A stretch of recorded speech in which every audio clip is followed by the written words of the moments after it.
Everyone, আসসালামু আলাইকুম। Daily blogs and lifestyle চ্যানেলে আরও একবার ওয়েলকাম জানাচ্ছি সবাইকে। কাছে এবং দূরে যে যেখান থেকে আমার ভিডিওটি দেখছেন, আশা করছি আল্লাহর অশেষ রহমতে সবাই ভালো আছেন। আমিও আলহামদুলিল্লাহ বেশ ভালো আছি। বেশ বহুকাল পর আমি আমার চ্যানেলে একটা ভিডিও আপলোড করছি। আশা করছি আমার এই ছোট্ট প্রচেষ্টা আপনাদের কিছু সময়ের জন্য হলেও আনন্দ দিবে। আসলে দীর্ঘদিন যাবৎ দেশের যে খারাপ অবস্থা ছিল, তারপরে আলসেমিটা লেগে গেল। তারপর থেকেই কেন যেন ভিডিও আপলোড দিতে আর মন চাইছিল না। আর আমি আমার একটা ভিডিওতে অনেক আগেই শেয়ার করেছিলাম যে ভিডিও এডিটিংয়ের কাজটা এমন একটা আলসেমির কাজ, যেটা কিনা বাদ পড়ে গেলে আবার শুরু করা অনেক কঠিন লাগে আমার কাছে। আর আমার ফোনে কিন্তু ভিডিও জমিয়ে রাখতে রাখতে কিন্তু পাহাড় সমান জমা হয়ে আছে, কিন্তু আমার আলসেমির কারণে এগুলো এডিট করাই হয় না এবং ছাড়তেও পারি না। তবে সামান্য একটু মনোযোগ এবং আগ্রহ বাড়ালেই কিন্তু আমি আমার ভিডিওগুলো সময় মতো আপলোড দিতে পারতাম। আর নিজের ফোনের এই জমানো ভিডিওগুলো আজ এডিট করব তো কাল এডিট করব, এরকম চিন্তা ভাবনা করতে করতে যেন অনেকটা সময় পার হয়ে গিয়েছিল। এই চিন্তা করে করেই যেন আলসেমি আমাকে আর ছাড়তেই চাইছিল না। কিন্তু এর মাঝে একদিন হঠাৎ করে খেয়াল করে দেখলাম যে আমার ফোনে পুরনো ভিডিও জমিয়ে রাখতে রাখতে যেন নিজের মধ্য থেকে ইউটিউবে ভিডিও ছাড়ার আগ্রহেই যেন সব মরে যাচ্ছিল। আর তাই এক পর্যায়ে নিজের আলসেমিকে হারিয়ে দিয়ে আমি আপনাদের মাঝে ভিডিওটা শেয়ার করতে পারছি, এজন্য খুব ভালো লাগছে। আর হ্যাঁ, ভিডিও শুরু থেকেই বলেই যাচ্ছি, কিন্তু এটাই তো বলতে পারলাম না যে আজকে কোথায় ঘুরতে যাচ্ছি। অবশ্য ভিডিওর টাইটেল ও থাম্বনেল দেখে বুঝতে পারার কথা সবার। তার সাথে সাথে ভিডিওগুলো দেখলেই বুঝতে পারছেন কত সুন্দর আজকে পরিবেশে আমরা ঘুরতে চলে এসেছি। আর এই আষাঢ় শ্রাবণ মাসে কিন্তু আমাদের বাড়ির আশেপাশে সবখানেই চারিপাশে কিন্তু পানি ছাড়া আর কিছুই দেখতে পাওয়া যায় না। প্রত্যেক বছরই প্রচুর পরিমাণ পানি হয় চারিদিকে, এবং বাড়ি থেকে একটু দূরে যেয়েই কিন্তু আমরা শাপলা তুলতে পারি। আর এই যে এখন দেখতেই পাচ্ছেন নৌকায় করে কি সুন্দর করে আমরা শাপলা তুলতে চলে এসেছি। নিজ হাতে এরকম মোটা মোটা শাপলা তুলে বাড়িতে নিয়ে ইলিশ মাছ দিয়ে রান্না করে খাওয়ার যে মজা, তা কিন্তু যারা করেছে তাছাড়া কেউ বুঝতে পারবে না। এই যে আমরা নৌকা নিয়ে কিন্তু একেবারে একটা বিলের মাঝখানে চলে এসেছি। এখানে কিন্তু অনেক বেশি পানি, ডুবে গেলে কিন্তু এখানে কুল কিনারা পাওয়া যাবে না কিছু, কারণ এতটাই পানি এই ভিতরে। তার কারণে ভয় ভয় লাগছিল যদিও, কিন্তু তারপরে এই শাপলা তোলার আনন্দ কিন্তু একেবারেই মিস করা যাবে না। আশেপাশে কিন্তু অনেক অনেক ঘের ছিল, যাতে কিনা অনেক অনেক সবজিও ছিল। আজকে আমরা যে ঘেরটাতে ঘুরতে গিয়েছিলাম, অন্যান্য শাকসবজির পাশাপাশি কত সুন্দর করে গাছ ভরে মরিচ ধরে আছে দেখেন। সাথে কিন্তু পুঁই শাক, উস্তে, সবকিছু আরো অনেক অনেক সবজিও ছিল। যতদূর চোখ যায় দেখতেই পাচ্ছেন শুধু উস্তে গাছ আর উস্তে গাছ, যত দূর চোখ যায়। এবার দেখতেও পেলাম যে গাছে উস্তে পেকেও রয়েছে। পুঁই শাকের কথা কি বলবো, এখানে দেখেন ডালপালা ছড়িয়ে কত বড় বড় পাতা হয়ে আছে। পুঁই শাকের এত বড় বড় পাতা দেখে ভর্তা খাওয়ার লোভ সামলানো কিন্তু একেবারেই মুশকিল আমার কাছে।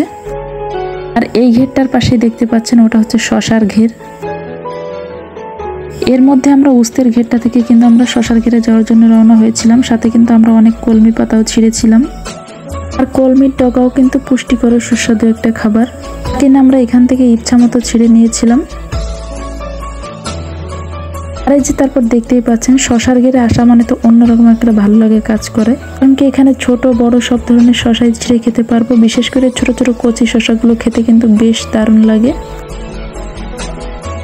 যেদিকেই তাকাই না কেন আশেপাশের পরিবেশগুলো এত সুন্দর মনোমুগ্ধকর ছিল যে কি বলবো, একটা অন্যরকম প্রশান্তি যেন চলে আসছিল।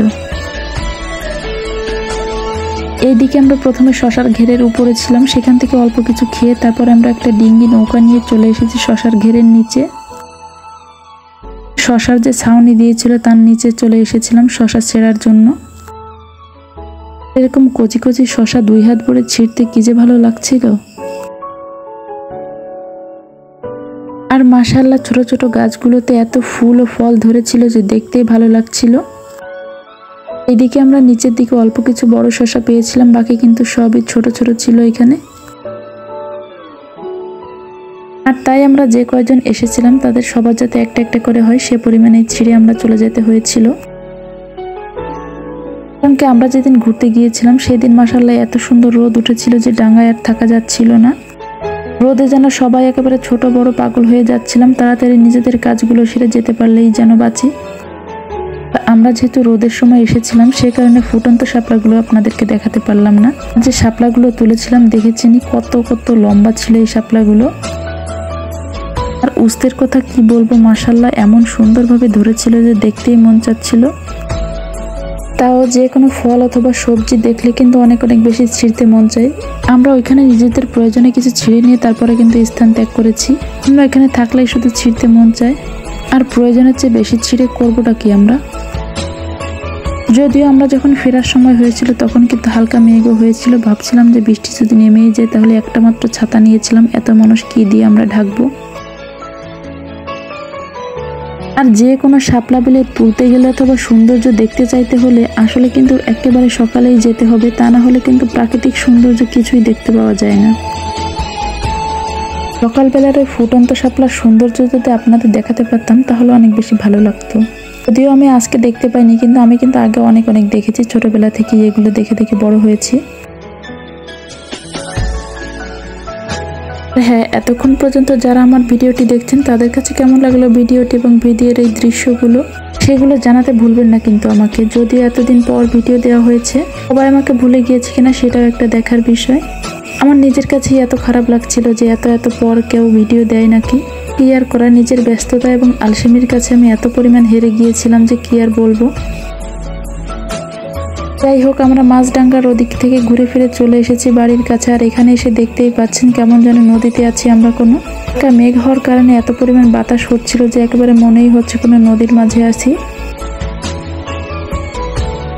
পানিটা এত স্বচ্ছ এবং পরিবেশটা এত স্নিগ্ধ ছিল যে আমার কাছে অনেক বেশি ভালো লেগেছিল আজকের ভ্রমণটা। আর এই যে তারপর বাড়িতে এসে তরিতরকারি সব কিছু একেবারে গুছিয়ে নিচ্ছিলাম। তাই ঘের থেকে কিন্তু একটা ডিমওয়ালা চিংড়িও আমরা নিয়ে এসেছিলাম। আজকে যে ঘের থেকে যে 4-5 প্রকারের শাক এবং সবজি নিয়ে এসেছি, দুপুরে কিন্তু সব প্রকারের রান্না করা হবে। তাতে করে নিজের হাতে তোলা ইলিশ শাপলাও কিন্তু ছিল। যাই হোক, আজ বিদায় নিচ্ছি এখানেই, দেখা হবে নতুন ভিডিওতে। সবাই অনেক বেশি ভালো থাকবেন, সুস্থ থাকবেন, আল্লাহ হাফেজ।